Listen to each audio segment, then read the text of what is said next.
Hey, this is Dave coming at you from Michigan. Figured I'd do another update video. We finally got all the logs milled. It's a really rainy day. We've been working hard Monday, Tuesday, Wednesday, just really cranking it out. And what we ended up doing is I figured, like, even though we have siding work to do, I really can't do much work inside until the carpentry is done, especially like with the HVAC and the plumbing and electrical. So I decided I got to get a hold of a block guy, and I found one on Facebook, and man, did he come out and knock it out of the park. His name's Ron. He's out of Lake Orion. I'll put his phone number in my comments down in the video. But he did my daughter's closet, which is a pretty big job. It's about 10 feet tall, 11 feet wide, 9 feet deep. And yeah, he just finished up today about a couple hours ago. And yeah, I'll show you what he did. And in my previous videos, I've shown it a couple times where you just had kind of the re-rod sticking up from a lower foundation in the basement. But let me go ahead and show you that. Here's all the wood. I showed you this from a previous video, and we've got the hickory there, but we also have 2 big stacks in the basement now, and another like stack of walnut. I'll throw that in another video when it's not so rainy and muddy. But anyways, we'll come through here. Actually, I'll just show you from the backside first. Here it is, all the way up. We left it a little shy, that way we can still get the ceiling joist. The print shows that you have to do, you know, a typical, like you'd build on a foundation of a house, the mud sill, the bond board, the joist. And then they want 14 gauge sheet steel on the top of the joist, and then 2 layers of 3/4 inch plywood on the top of that. And that will still be about a 1/2 inch below the trusses. So it's kind of like a freestanding roof system that's separate from the trusses. There's not really a reason to make it hard on yourself and make that too tight for you to get everything slid in there. And we also went ahead and got the half-high blocks, which is like a standard cinder block cut in half horizontally, just to get the max height, because why not? You know, it's like for an extra $80, you basically get 4 inches higher in your ceiling in the closet. So let me go around here, and here's what they look like. They're actually not, I tried to get them through Menards. They didn't understand. They kept thinking I wanted slab blocks, like still with the cells, but the vertical, like the 3.5 that you'd build like a garage wall on, where the cells are this way.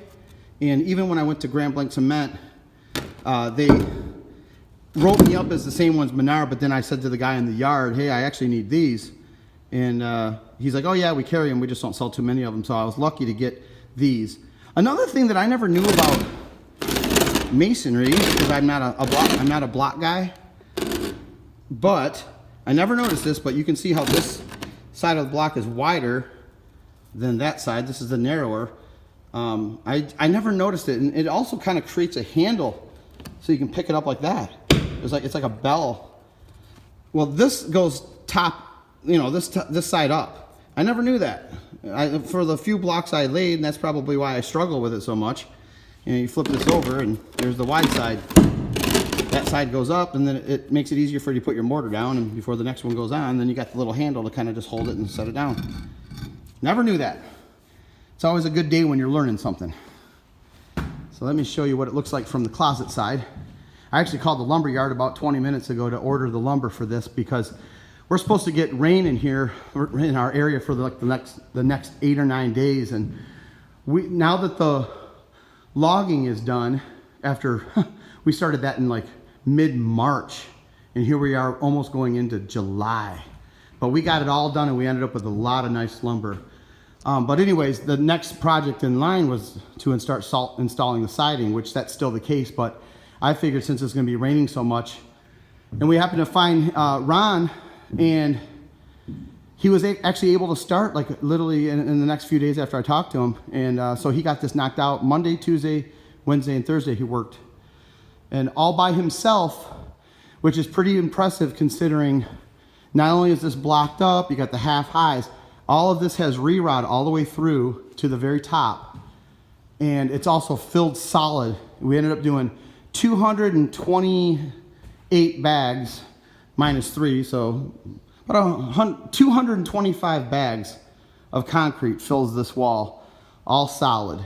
And another thing Ron taught me was what they usually do. So I did take pictures of the re-rod, but if an inspector wants to know where they are, they just label them with a mark like this. He's got a marked here and X this. That way, if the inspector just wants to keep the honest people honest, you just drill a hole through right where the X is, and you'll hit the metal rod, which is another cool thing. Ron basically told me that he was in the union for many years, doing really big jobs. I think he mentioned like the Packard plant, and then he did schools, but he knows what he was doing. And I told him he's welcome to check out the videos, and not like I was checking on his work, but just for my carpentry, I put the levels up here, and all four corners are basically dead on. I mean, they're dead on. And if I originally was going to do this myself, but it probably would have been 3 weeks of just miserable work and just frustration, probably a lot of 4-lettered words, and it still wouldn't end up as good as this is. Now, he didn't finish any of the joints because we're having actually, wood built on each side, and it's still going to be drywalled, so there's no point on doing any of that. So yeah, he did a really good job on this. I definitely recommend him to other people in the future. But yeah, that's it. And then I basically this width is the way we figured that out. It's 41 1/4. The quarter is just a little play. Sometimes when you get pressure treated, it's a little bit thicker than the 1.5 inches just because of the moisture in it. So whenever I'm dealing with pressure treated or jams with doors, when you're mounting the cement, I always leave a 1/4 inch. So basically 41 1/4. So you have a standard 36-inch door, rough opening 38 with 1.5 inches. I guess you'd call it like a pre-jam board on each side. So there's your 3 inches. So that puts you at 41, and then a 1/4 inch play. And then there you go. Then you just put pressure treated. I mean, I guess you could do 1x, but I just go with the more heavy duty, the 2x. And then the top is a solid metal plate. We just used angle iron. And what I'd probably do, I went 85 here. Standard door is 83 to the top. Same thing, I just went 2 inches bigger. I could have gone like a 1/2 inch. I could have gone 84.5, but I just went 85 because you could always shim it down. You could always pack this down. So what I'm planning on doing with this is just putting liquid nails on it, putting a 2x8 up there. And a 2x8's 7 1/4 inches wide.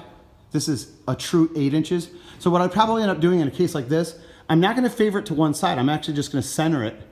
And then once this board's in and you build, I'm gonna use 1.5 inches, just a regular 2x4 laid flat right up against this. And I'm actually spending the extra money to get pressure treated for that, just because it's up against here, even though there's no moisture that's going to be in here. I want to keep all the inspectors happy.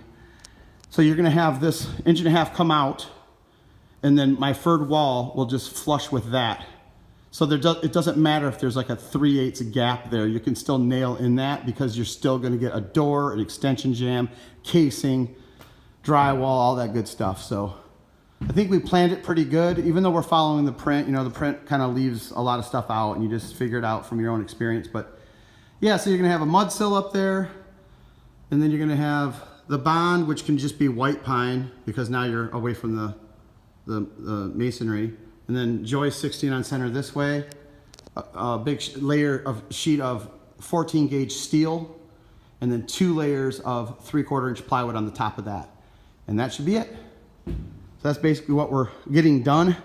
Like I said, I just ordered the lumber, and it was not a pretty price for that, but it would have been 1/3 of that a year ago. But what I told my wife and my son, we are going to just keep working steady as she goes and trying our best to do as many projects as we can before we have to buy lumber again. But if buying the lumber is literally holding us up and we're at a standstill, then we're going to just have to spend the money. We have a lot more lumber that we have to buy for the downstairs basements. They want us to put all 2x4s with R19 down in the basement. So That's going to be coming up after we do this and after we do the siding. So we're hoping in the next couple months when we get to that, the prices will start slipping down a little bit, because I'm going to need a ton of 2x4 by 10s, and they're pretty pricey right now. They're floating around like $9-10 a piece, and that just isn't making me too happy. I ordered heavy on the cinder blocks because I figured while I'm getting cinder blocks delivered, this would be good to use the cinder blocks to weight down my wood. I started getting the field stones, and then I realized, like, we do have a lot of field stones along the edge of the property, but we have to go way out there, and you know, it's just too much work to drag them in with the ATV. So I just got like an extra pallet, and we got a little bit left over. This is the pallet that Ron was taking all of his cuts out of, and yeah, so that's the update. And we made 2 more piles of wood out there. Luckily I don't have neighbors, because I'd be probably known as the creepy tarp guy, the guy that's tarping everything like a weirdo. I'm still weird, but at least the neighbors are far enough to not know that. But anyways, we got it all buttoned up. Once the weather's good again, we're gonna do kind of like a burn pile there, and that's all 21 AA, so I'm gonna rake that off and kind of start a couple burn piles in that area, and get that all cleaned up, and then we'll have some more like extra spots to park there. And yeah, it's coming along, and I'm glad to finally get that closet done. So we're moving forward. So with that, I'll wrap up. This is Dave signing off.